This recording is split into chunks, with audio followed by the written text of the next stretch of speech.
अस्सलामुअलैकुम।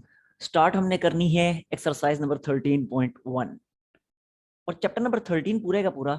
इसमें अब हम डिस्कस करेंगे इनवर्स ट्रिग्नोमेट्रिक फंक्शंस को। अभी तक की ट्रिग्नोमेट्री चैप्टर 9 से हमने स्टार्ट लिया और चैप्टर 12 तक हमने कर लिया। यहां तक हमने ट्रिग्नोमेट्रिक फंक्शंस को डिस्कस किया, sign, cos, ten, secant, cosecant, cot वगैरह। अब चैप्टर 13 में हम इन्हीं ट्रिग्नोमेट्रिक फंक्शंस के इनवर्सेस को स्टडी करेंगे, यानी sine inverse, cos inverse, sine inverse, cos inverse, tan inverse, cot inverse, secant inverse, cosecant वगैरह। अब इन इनवर्सेस को हम डिस्कस करने वाले हैं। लेकिन याद रखें कि हर फंक्शन का इनवर्स एग्जिस्ट नहीं करता। ऐसा नहीं है कि एक फंक्शन अगर मैं लिख रहा हूं तो इस फंक्शन का इनवर्स फंक्शन भी एग्जिस्ट करेगा, ये बात लाजमी नहीं है। बाज फंक्शंस के इनवर्स फंक्शंस एग्जिस्ट करते हैं और बाज फंक्शंस के इनवर्स फंक्शंस एग्जिस्ट नहीं करते। तो अगर एक फंक्शन का इनवर्स फंक्शन एग्जिस्ट नहीं करता तो इस फंक्शन के इनवर्स फंक्शन को हम कभी स्टडी करेंगे ही नहीं, क्योंकि वो एग्जिस्ट ही नहीं करता। अब जो ट्रिग्नोमेट्रिक फंक्शंस हैं, sign, cos, ten, secant, cosecant, cot वगैरह, इन फंक्शंस के भी इनवर्स फंक्शंस एग्जिस्ट नहीं करते। लेकिन सवाल यह है कि जब इनवर्स फंक्शंस एग्जिस्ट नहीं करते तो अब पूरा चैप्टर ही हम इन्हीं ट्रिग्नोमेट्रिक फंक्शन के इनवर्सेस के बारे में पढ़ने वाले हैं। वो क्यों पढ़ने वाले हैं? जब इनवर्सेस ही एग्जिस्ट नहीं करते तो उन इनवर्सेस को हम डिस्कस करेंगे कैसे? तो अब यहाँ पे इस टॉपिक में मैं यही आपको बताने वाला हूँ आज के लेक्चर में। आज मैं एक्सरसाइज 13.1 स्टार्ट नहीं कर रहा, सिर्फ इन्हीं फंक्शन के इनवर्सेस एग्जिस्ट करते किस तरह से हैं वो मैं आपको बताऊंगा। हालांकि रियलिटी में नहीं करते, लेकिन किस तरह से करते हैं, कौन सी खास कंडीशंस हैं कि जिन खास कंडीशंस के अकॉर्डिंग इनवर्सेस एग्जिस्ट करने लग जाते हैं, आज मैं वही आपको बताऊंगा। अगर 13.1 एक्सरसाइज को आप सही तरीके से समझना चाहते हैं, कॉन्सेप्ट्स क्लियर करना चाहते हैं, तो आज का लेक्चर लाजमी अटेंड करें। लेकिन अगर आप चाहते हैं कि नहीं, हमने सिर्फ क्वेश्चंस ही सॉल्व करने हैं, सिर्फ रटा लगा के पेपर ही देने, तो नेक्स्ट लेक्चर की तरफ आ जाएं। लेकिन मैं यही रिकमेंड करूंगा कि रट्टेबाजी से परहेज करें, अपने कॉन्सेप्ट्स पे फोकस करें। क्योंकि जब फ्यूचर में हायर लेवल की मैथमेटिक्स आप पढ़ेंगे और उस मैथमेटिक्स को जब फिजिक्स में यूज करेंगे, तो अगर मैथ्स के कॉन्सेप्ट्स आपके क्लियर नहीं होंगे तो फिजिक्स आपको कभी समझ नहीं आएगी। इसलिए कॉन्सेप्ट्स पे फोकस करें, ये लेक्चर लाजमी अटेंड करें, कोई ज्यादा लंबा लेक्चर नहीं होने वाला। देखें, ट्रिग्नोमेट्रिक फंक्शंस के इनवर्सेस किस तरह से एग्जिस्ट करते हैं उसे मैं उठा के एक साइड पे करता हूं। पहले मैं एक सिंपल सा फंक्शन लेता हूं। सिंपल फंक्शन आपके सामने मैंने लिखा y equal to x square. यह फंक्शन मैंने आपके सामने लिखा और ये टेबल मैंने लिखा, टेबल ड्रॉ किया और इस टेबल को यूज करके ग्राफ ड्रॉ किया। ग्राफ ड्रॉ करने का मेथड आप 9th क्लास की मैथ के चैप्टर नंबर 8 में सीख चुके हैं। अब वो मैं आपको नहीं बता रहा कि ग्राफ कैसे ड्रॉ हुआ है, वो आपको पता है। चैप्टर नंबर 8 में आपने काफी डिटेल से सीखा था। जस्ट मैंने आपके सामने टेबल ड्रॉ कर रखे कि अपनी मर्जी से x की वैल्यूज मैंने सपोज की, इनके करस्पॉन्डिंग इस फंक्शन को यूज करके y की वैल्यूज फाइंड की और उन ये जो मुझे पेयर्स मिले एक्स वाई के पेयर्स, ये first pair, second pair, third pair, fourth, fifth, six, seventh, इन पेयर्स को यूज करके ये पॉइंट्स मैंने यहाँ पे ड्रॉ किए और इन्हीं पॉइंट्स को यूज करके, इन्हीं पॉइंट्स को ज्वाइन करके एक ग्राफ ड्रॉ कर लिया। That's it. इस तरीके से मुझे ग्राफ मिल गया। अच्छा, आप जरा देखें, अब ये ग्राफ तो मिल गया, लेकिन अब हमने देखना है कि क्या इस ये जो फंक्शन है y equal to x square, क्या इसका इनवर्स एग्जिस्ट करता है? तो इसके इनवर्स की एग्जिस्टेंस को स्टडी करने के लिए हम इसके ग्राफ को स्टडी करेंगे, क्योंकि इसका ग्राफ हमें इंफॉर्मेशन प्रोवाइड करेगा कि आया इनवर्स एग्जिस्ट करता है या नहीं करता। अब गौर से सुनिएगा, कोई भी फंक्शन है, चाहे ये वाला फंक्शन है जो कि पॉलिनोमियल फंक्शन है, चाहे लोगरिथमिक फंक्शन है, चाहे एक्सपोनेंशियल फंक्शन है, चाहे ट्रिग्नोमेट्रिक फंक्शन है, इनवर्स ट्रिग्नोमेट्रिक, किसी भी तरह का फंक्शन है, किसी भी फंक्शन का इनवर्स कब एग्जिस्ट करेगा? अगर उस फंक्शन का हम ग्राफ ड्रॉ करें और ग्राफ पे अगर हम हॉरिजॉन्टल लाइन ड्रॉ करें, अगर वो हॉरिजॉन्टल लाइन उस ग्राफ को एक से ज्यादा पॉइंट्स पे कट ना करे तो उसका इनवर्स एग्जिस्ट करता है। लेकिन अगर वो हॉरिजॉन्टल लाइन उस ग्राफ को एक से ज्यादा पॉइंट्स पे कट कर गई, 2 पे कट कर गई, 3 पॉइंट्स पे कट कर गई, 4 पॉइंट्स पे, अप टू सो ऑन, एक से ज्यादा पॉइंट्स पे अगर वो हॉरिजॉन्टल लाइन ग्राफ को कट कर गई तो उस फंक्शन का इनवर्स एग्जिस्ट नहीं करेगा। अब ये जो आपके सामने मैंने ग्राफ ड्रॉ किया है, ये वाला, अब इसका इनवर्स एग्जिस्ट नहीं करता। क्यों? देखें, ये हॉरिजॉन्टल लाइन अगर मैं ड्रॉ करता हूं ऐसे, वो हॉरिजॉन्टल लाइन एक दफा यहां कट करेगी, मजीद आगे आएगी तो एक दफा फिर यहां पे फिर कट कर जाएगी, 2 पॉइंट्स पे कट कर गई ना, तो इसका मतलब इनवर्स एग्जिस्ट नहीं करेगा इस फंक्शन का। लेकिन अगर मैं चाहता हूं कि नहीं, मैंने इस फंक्शन का इनवर्स एग्जिस्ट करवाना है, then what should I do? देखिएगा, मैं ये करूंगा कि इस फंक्शन को रिस्ट्रिक्ट कर दूंगा। ये जो ग्राफ ड्रॉ हुआ है, इस ग्राफ को रिस्ट्रिक्ट कर दूंगा। मीन्स कि इसको महदूद कर दूंगा, इसको छोटा कर दूंगा, इसको श्रिंक कर दूंगा। अब जरा देखिएगा, ये पूरे का पूरा जो ग्राफ ड्रा हुआ है इस function y equal to x square का, अगर मैं इतने पोर्शन को अलग कर देता हूं, जो y एक्सिस से राइट साइड का जो पोर्शन है, y एक्सिस से राइट साइड के पोर्शन को अलग करता हूं, तो सिर्फ इतना हिस्सा बाकी बचेगा, ये वाला जो कि ये मैंने आपके सामने ड्रॉ कर रखा है। इसी तरह अगर लेफ्ट साइड वाला जो पोर्शन है, y एक्सिस से लेफ्ट साइड वाला ये वाला पोर्शन, इसे सेपरेट कर दूं तो ये वाला हिस्सा बचेगा यहां तक का, जो कि ये आपके सामने मैंने ड्रॉ कर रखा है। मींस कि इस पूरे कंप्लीट ग्राफ को मैंने स्प्लिट कर दिया, मैंने रिस्ट्रिक्ट कर दिया, इसको श्रिंक कर दिया। उसका फायदा मुझे क्या हुआ? उसका फायदा मुझे यह हुआ कि अब उस ग्राफ को स्प्लिट करके जो दो नए ग्राफ्स मुझे मिले हैं, दो नए फंक्शंस जो मुझे मिले हैं, इन दोनों ही फंक्शंस का अब इनवर्स एग्जिस्ट करने लग गया है। किस तरह? अब देखें, हॉरिजॉन्टल लाइन ड्रॉ करें, एक पॉइंट पे कट करेगी, नीचे ड्रॉ करके देखें, एक पॉइंट पे कट करेगी, नीचे ड्रॉ करें, एक पॉइंट पे कट करेगी, नीचे ड्रॉ करें, एक पॉइंट पे कट करेगी। तो इस पूरे ग्राफ के ऊपर जहां मर्जी आप हॉरिजॉन्टल लाइन ड्रॉ करें, वो ग्राफ को एक ही पॉइंट पे कट करेगी। तो इसका मतलब है अब इस वाले फंक्शन का इनवर्स एग्जिस्ट करने लग गया है। इसी तरह अगर इसको देखें तो यहां भी ऐसे ही है कि जिस पॉइंट पे मर्जी आप हॉरिजॉन्टल लाइन ड्रॉ करें ऐसे, वो एक से ज्यादा पॉइंट पे कट नहीं करेगी। तो इसका मतलब है इस फंक्शन का भी इनवर्स एग्जिस्ट करने लग गया है। क्लियर होगी बात? ओरिजिनल फंक्शन का इनवर्स एग्जिस्ट नहीं करता था, लेकिन उस ओरिजिनल फंक्शन को जब मैंने रिस्ट्रिक्ट करके दो नए ग्राफ्स ड्रॉ किए, तो उन दोनों के दोनों फंक्शंस का इनवर्स एग्जिस्ट करने लग गया है। ठीक, अब आपने ये नहीं कहना कि दोनों ये वाला फंक्शन और ये वाला फंक्शन सेम है। नो, आप कहोगे वो भी तो y equal to x square है, ये भी y equal to x square है। ठीक है, लेकिन मैंने डोमेन तो रिस्ट्रिक्ट कर दी ना। इसकी डोमेन क्या थी? माइनस इन्फिनिटी से प्लस इन्फिनिटी। डोमेन x की जो वैल्यूज होती है ना, उन x की वैल्यूज का सेट जो है वो डोमेन कहलाता है, और y की वैल्यूज का सेट रेंज कहलाता है। ठीक है, तो इसकी डोमेन है माइनस इन्फिनिटी से प्लस इन्फिनिटी, इसकी डोमेन है जीरो से प्लस इन्फिनिटी। क्यों? क्योंकि देखें ग्राफ जीरो से स्टार्ट हुआ और इन्फिनिटी की तरफ जा रहा है, तो इसकी डोमेन जीरो से इन्फिनिटी है। तो जब इन दोनों फंक्शंस की डोमेन्स डिफरेंट हैं, तो अब ये दोनों फंक्शंस डिफरेंट फंक्शंस हैं। ऐसे ये वाला फंक्शन है, ये जीरो से माइनस इन्फिनिटी की तरफ जा रहा है, क्योंकि नेगेटिव एक्स एक्सिस की तरफ जा रहा है, इसलिए इसकी डोमेन होगी माइनस इन्फिनिटी से जीरो। ठीक है, तो अब ये तीनों डिफरेंट फंक्शंस हैं। तो ओरिजिनल फंक्शन का इनवर्स एग्जिस्ट नहीं कर रहा था, लेकिन दो रिस्ट्रिक्टेड फंक्शंस जो हैं उनका इनवर्स एग्जिस्ट करने लग गया है। इसका यह मतलब हुआ कि हमें तरीका पता चल गया कि अगर एक फंक्शन का, एक ओरिजिनल फंक्शन का अगर इनवर्स एग्जिस्ट नहीं करता, तो हम किस तरीके से उस फंक्शन को तोड़ के हम ऐसे फंक्शंस हासिल कर सकते हैं कि जिनका इनवर्स एग्जिस्ट कर रहा होगा। सेम ट्रिक अब हम अप्लाई करेंगे ट्रिग्नोमेट्रिक फंक्शंस पे। देख लें, ये ट्रिग्नोमेट्रिक फंक्शन साइन है, इसका ग्राफ आपके सामने मैंने ड्रॉ किया हुआ है। ये अब ये graph sign cos ten secant cosecant के कैसे ड्रॉ होते हैं, ये ग्राफ ये कैसे आए हैं, वो एक अलग बहस है। अब उस तरफ मैं नहीं जा रहा, क्योंकि बिला वजह टाइम वेस्ट होगा। फिर कभी आपको सिखाऊंगा कि ये ग्राफ ऐसे कैसे आते हैं, वैसे काफी हद तक आपको इसका कॉन्सेप्ट होगा भी। एनीवे, देखें, अब ये साइन फंक्शन का इनवर्स एग्जिस्ट नहीं करता। क्यों? हॉरिजॉन्टल लाइन ड्रा करता हूं तो एक से ज्यादा पॉइंट पे कट करेगी। कोसेकेंड फंक्शन है, इनवर्स एग्जिस्ट नहीं करता, क्योंकि हॉरिजॉन्टल लाइन ड्रा करता हूं तो एक से ज्यादा पॉइंट पे ग्राफ को कट करेगी। ऐसे ये कोस फंक्शन नजर आ रहा है पीछे आपको, हॉरिजॉन्टल लाइन ड्रा करता हूं एक से ज्यादा पॉइंट पे कट करेगी। tan function, horizontal line draw करता हूं एक से ज्यादा पॉइंट पे कट करेगी। तो 6 के 6 ट्रिग्नोमेट्रिक फंक्शंस जो हैं उनका इनवर्स एग्जिस्ट नहीं करता अपनी कंप्लीट डोमेन पे। तो अब उनसे हम किस तरह से इन ट्रिग्नोमेट्रिक फंक्शंस को यूज करके किस तरह से हम ऐसे ट्रिग्नोमेट्रिक फंक्शंस हासिल करें कि जिनका इनवर्स एग्जिस्ट करने लग जाए। तो सेम ट्रिक अप्लाई करेंगे, ये वाली ट्रिक, कि इन ट्रिग्नोमेट्रिक फंक्शंस को तोड़ देंगे हम, इन ट्रिग्नोमेट्रिक फंक्शंस को रिस्ट्रिक्ट कर देंगे हम, और जब रिस्ट्रिक्ट करेंगे तो हमें ऐसे फंक्शंस मिलने शुरू हो जाएंगे कि जिनका इनवर्स एग्जिस्ट करेगा। ठीक है, अब मैं आता हूं इन ट्रिग्नोमेट्रिक फंक्शंस की तरफ। ये अब अच्छी तरह से आपको उम्मीद है कि समझ आ चुका होगा। देखिए जरा,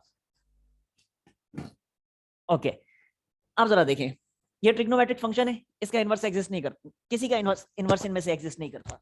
sign cos ten second, okay, इन ट्रिग्नोमेट्रिक फंक्शन में से किसी का भी अब इनवर्स, इन ट्रिग्नोमेट्रिक फंक्शंस में से किसी का भी अब इनवर्स एग्जिस्ट नहीं करता, sine cos ten secant cosecant cot वगैरह का। ठीक है, अब हम करेंगे क्या, देखें, ओके, देखिए अब जरा, अब ये आपके सामने जो लिखा हुआ है साइन फंक्शन, इस साइन फंक्शन का इनवर्स तो एग्जिस्ट नहीं करता, लेकिन हम करेंगे क्या, हम करेंगे ये कि हम इसमें से इतना पोर्शन काट के अलग कर लेंगे कि जिस पे हॉरिजॉन्टल लाइन ड्रॉ करने से वो हॉरिजॉन्टल लाइन एक से ज्यादा पॉइंट पे कट ना करे। अब देखिए वो कौन सा मैं पोर्शन काट के अलग करूंगा, तो वो पोर्शन जो मैंने कट आउट करना है वो ये वाला पोर्शन है, देखिएगा जरा, ये वाला, ये जिसको मैं डार्क कर रहा हूं ब्लैक कलर से, ठीक है, उम्मीद है नजर आ रहा होगा आपको। ओके, ये देखें जरा, यहां से लेके यहां तक का ये वाला जो पोर्शन है ये, अब ये सारे का सारा पोर्शन जो है, अब इतने पोर्शन पे अगर मैं हॉरिजॉन्टल लाइन ड्रॉ करता हूं तो वो एक से ज्यादा पॉइंट पे उसको कट नहीं करेगी, ठीक है। अब अगर मैं इस फंक्शन को लिखना चाहूं, जैसे ये वाला था y equal to sine x, इसकी डोमेन क्या थी, इसकी डोमेन थी, इसकी डोमेन थी x from negative infinity up to positive infinity, देख लें, क्योंकि पूरे एक्स एक्सिस पे एक ग्राफ फैला हुआ है, तो डोमेन माइनस इंफिनिटी से प्लस इंफिनिटी थी। लेकिन अब अगर मैं लिखूंगा सिर्फ इतना हिस्सा यहां से लेके यहां तक, तो इसकी डोमेन देखें क्या है, देखें जरा इसकी डोमेन क्या बनती है, y equal to sine x, इसकी डोमेन बनती है, देखें, माइनस पाई बाई टू से प्लस पाई बाई टू तक जा रहे हैं ना, तो अब इसकी डोमेन बनी x from minus pi by to up two plus pi by to, ठीक हो गया, from minus pi by to up two plus pi by to. अब ये जो इतना हिस्सा जो मैंने सेपरेट की, ये अलग से मैं आपको यहाँ पे ड्रॉ करके दिखाता हूँ, ये वाला ऐसे। अब अगर इतने हिस्से पे मैं कहीं भी हॉरिजॉन्टल लाइन ड्रॉ करता हूं तो वो एक से ज्यादा पॉइंट पे कट नहीं करेगी, तो इसलिए अब इस फंक्शन का इस डोमेन पे इनवर्स एग्जिस्ट करने लग जाएगा। और अब ये जो नया फंक्शन मुझे मिला, अब ये जो नया फंक्शन मुझे मिला साइन का, कि जिस पे इनवर्स एग्जिस्ट कर रहा है, इसको मैं कहूंगा प्रिंसिपल साइन फंक्शन। क्या नाम होगा इसका, इसका नाम होगा principal sine function, spelling check कर लीजिएगा, शायद मैं गलत लिखे हूं, प्रिंसिपल साइन फंक्शन। तो प्रिंसिपल साइन फंक्शन एक ऐसा फंक्शन है कि अब इस फंक्शन का इनवर्स एग्जिस्ट करेगा, लेकिन ओरिजिनल साइन फंक्शन का इनवर्स एग्जिस्ट नहीं करता था। आगे समझ बात की। ऐसे ही अब कॉस फंक्शन को अगर आप देखें, ये आपके सामने कॉस फंक्शन है, अब इसमें से कितना पोर्शन मैं सेपरेट करूं, तो इसमें से इतना पोर्शन मुझे सेपरेट करना पड़ेगा। देखिएगा जरा, इसे मैं उठा देता हूं, ओके। अब जरा देखें, कॉस फंक्शन का ये इतना हिस्सा है कि ये जैसे मैं कट आउट करूंगा, ये डार्क कर रहा हूं मैं इसको, ठीक है, यहां तक, इस पॉइंट से इस पॉइंट तक। तो अब ये वाला जो पोर्शन मैंने सेपरेट किया है, अब इस कोस के इतने पोर्शन का, इतनी रिस्ट्रिक्शन का इनवर्स एग्जिस्ट करने लग जाएगा, और इसे फिर मैं कहूंगा प्रिंसिपल कॉज फंक्शन, ठीक है, इसे क्या कहूंगा, प्रिंसिपल कॉज फंक्शन। और ये प्रिंसिपल कॉज फंक्शन जो होगा ये क्या होगा, यहां पे साइड पे इसके सामने लिख देता हूं, प्रिंसिपल कॉज फंक्शन। और लिखा कैसे जाएगा प्रिंसिपल कॉज फंक्शन को, ऐसे लिखा जाएगा, y equal to cos x, जबकि डोमेन क्या होगी इसकी, देखें जीरो से स्टार्ट हो रहा है और पाई तक जा रहा है, तो लिखा जाएगा फ्रॉम जीरो अप टू पाई, ये आ गया प्रिंसिपल कॉज फंक्शन, ठीक। इसी तरह अगर tan को देखें, अगर tan की रिस्ट्रिक्शन बनानी है जिसपे इनवर्स एग्जिस्ट कर रहा हो, तो ये वाला बनेगा, ये इतना हिस्सा, ये ब्लैक कलर में जिसको मैंने डार्क कर दिया,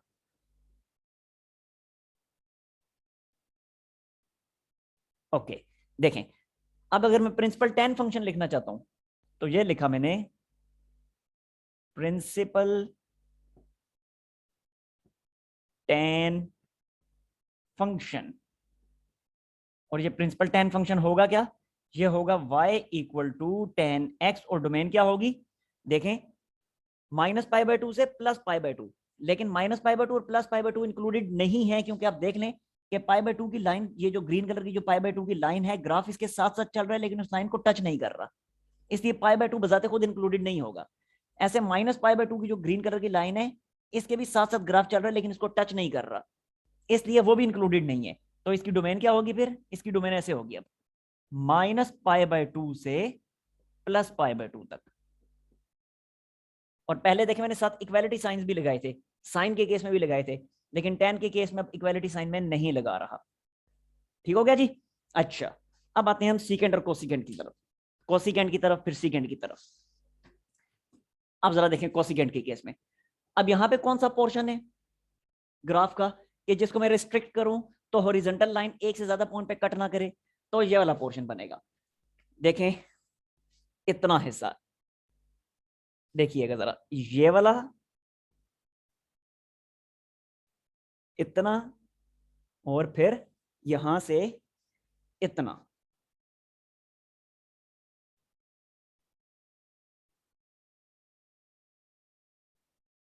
लें जी, ठीक है। अब यहाँ पे भी ये जो मैंने पोर्शन डार्क कर दिया ब्लैक कलर में, इस पे भी अगर आप हॉरिजॉन्टल लाइन ड्रॉ करें तो एक से ज्यादा पॉइंट पे कट नहीं करेगी। तो ये बनेगा प्रिंसिपल कोसिकेंट फंक्शन। तो प्रिंसिपल कोसिकेंट फंक्शन जो होगा, इसकी डोमेन क्या होगी, इसकी डोमेन फिर -π/2 से +π/2। तो ये मैं लिखता हूं, प्रिंसिपल कोसिकेंट फंक्शन में -π/2 से +π/2। और अगेन इक्वालिटी साइंस नहीं आएंगे, क्यों? क्योंकि ये लाइन देखें साथ साथ चल रही है इस वर्टिकल लाइन के, लेकिन मिल नहीं रही। इसी तरह यहाँ पे भी ये कर्व जो है ये इस वर्टिकल लाइन के साथ साथ चल रही है, लेकिन उसको मिल नहीं रही। तो प्रिंसिपल कोसिकेंट फंक्शन ये होगा -π/2 से +π/2। तो प्रिंसिपल कोसिकेंट फंक्शन भी वो फंक्शन कि जिसपे कोसिकेंट का इनवर्स एग्जिस्ट करने लग जाएगा। और इसी तरह अगर सीकेंट की बात करें तो सीकेंट में वो जो पोर्शन बनेगा वो पोर्शन कौन सा बनेगा, लाइक देखें ये वाला पोर्शन बनेगा, ये जिसे मैं डार्क कर रहा हूं अब, ये इतना हिस्सा यहां से ये,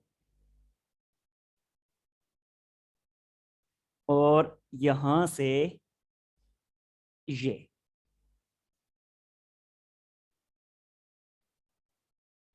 ठीक है जी। अब जरा देखें इसकी डोमेन क्या बन रही है, इसकी डोमेन बन रही है 0 से लेके पाई तक। तो ये मैंने लिख दिया x varies from 0 to pi, x varies from 0 to pi. लें भी x फ्रॉम 0 टू पाई, ये आ जाएगा प्रिंसिपल सीकेंट फंक्शन। ठीक है। और इसी तरह आखिर में रह जाएगा कॉट। तो कॉट के केस में चलें, कॉट का मैं आपको अलग से ग्राफ ड्रॉ करके दिखा देता हूं। यहां तक उम्मीद है कि अब आपको क्लियर हो चुका होगा। तो ये प्रिंसिपल साइन फंक्शन यहाँ पे मैंने नहीं लिखा, वो भी लिख देता हूं। प्रिंसिपल साइन फंक्शन ये था y is equal to sine x, और x वेरी करता है कहां से, देखें -π/2 से +π/2। तो -π/2 से +π/2। तो ये मैंने आपके सामने principal sine, principal cos, principal secant, principal cosecant वगैरह लिख दिए।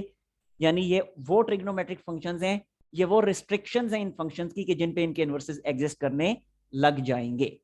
और फिर इन्हीं को हम 13.1 में डिस्कस भी करेंगे। आखिर में रह गया कोड, वो जल्दी जल्दी वो भी मैं आपको ड्रॉ करके दिखा देता हूं। अच्छा नेक्स्ट देखें जी, आखिरी ग्राफ है कॉट फंक्शन का, y equal to cot x। ये इसका कंप्लीट ग्राफ होता है, जबकि इसकी जो डोमेन होती है -∞ से +∞ होती है। डोमेन सब की 6 के 6 ट्रिग्नोमेट्रिक फंक्शंस जो हैं, sign, cos, ten, secant, cosecant, cot, उन सब की डोमेन -∞ से +∞ होती है। हाँ, जब हम उनके प्रिंसिपल फंक्शंस बनाते हैं तो उस वक्त डोमेन जो रिस्ट्रिक्ट हो जाती है, महदूद हो जाती है, जैसा कि अभी हम देख चुके हैं। अब कॉट की भी होगी इसी तरह। तो अब कॉट है, ओरिजिनल फंक्शन तो यही होता है -∞ से +∞। इसीलिए कर्व्स देखें हर तरफ है, यहां से उस तरफ भी है, -∞ की तरफ भी है, और यहां से +∞ की तरफ भी है। अब हम चाहते हैं कि हम इसका उतना पोर्शन काट के अलग कर लें कि जिस पे हॉरिजॉन्टल लाइन ड्रॉ करने से वो हॉरिजॉन्टल लाइन एक से ज्यादा पॉइंट पे कट ना करे। तो वो पोर्शन कौन सा बनेगा, देखें डार्क कर देता हूं मैं उसको भी। वो पोर्शन ये वाला बनेगा। इतना पोर्शन अगर मैं काट के अलग कर लूं ऐसे, यहां से उधर और यहां से नीचे,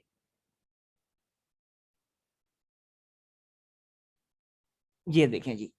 अब ये जिसको मैंने डार्क कर दिया, ये वाला इतना, ये और ये।